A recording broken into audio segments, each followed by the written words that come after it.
It's just after 6 a.m., and Kelly Kalvig is in a familiar place, leading a Pilates class in a central Iowa studio owned by her sister and brother-in-law. Each weekday, Kelly tries to provide motivation for her clients to achieve their fitness goals, keenly aware that her own level of fitness is scrutinized by her clientele. After all, no one trusts a skinny cook or an overweight fitness instructor.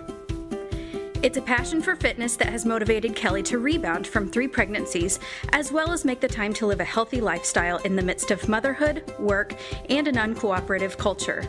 Like anyone in the fitness industry, Kelly has had to work at finding a balance between fitness and self-obsession. At times, this has meant asking hard questions about her true motivations for setting the fitness bar high. There's this push to always get better and always get more fit and always look better, to a level where it comes to self-absorption and narcissism.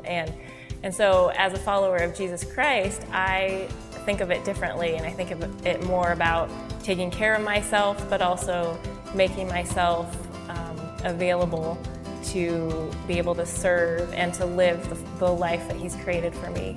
But what does availability look like? For Kelly, this question became very personal and costly when she considered her sister Jody's inability to have children.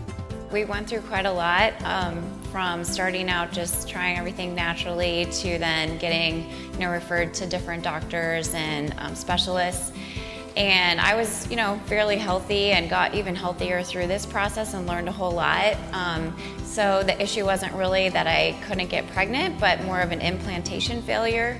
As Jody's sister, I was with her in and out through all of these years of pregnancies not coming to fruition, and that was really hard for me to see. But once I recognized that for her, that carrying the baby was the issue, I began to just know in my heart and start to pray and think through when that right time could be for me to offer to help.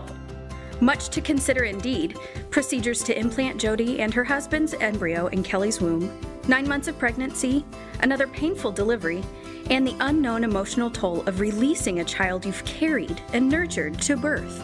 There's this battle, a little bit internally of, well, I just did that. I actually just had a C-section, which wasn't the most pleasant experience.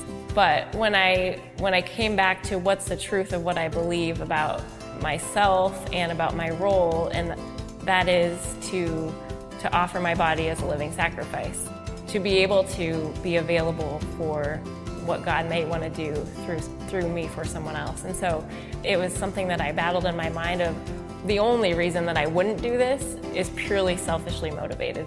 And so I'm going to do it because it's something that I want to be about. I want to live out what I believe in. Like any conscientious parents, Jody and her husband wanted to know their child would receive the kinds of care and nutrition they would want to provide. That is so comforting for me, especially as a holistic health coach, to know that she's putting the right things in her body, she's doing everything possible for herself and for the baby, and it makes me smile because there's no one else that I would feel more comfortable with. In just a few months, all involved are looking forward to the fruit of an available life, an opportunity made possible because a surrendered life didn't put limits on how or where God might want to use their body. I think we can all agree that surrendered bodies, in all shapes and sizes, are truly beautiful things.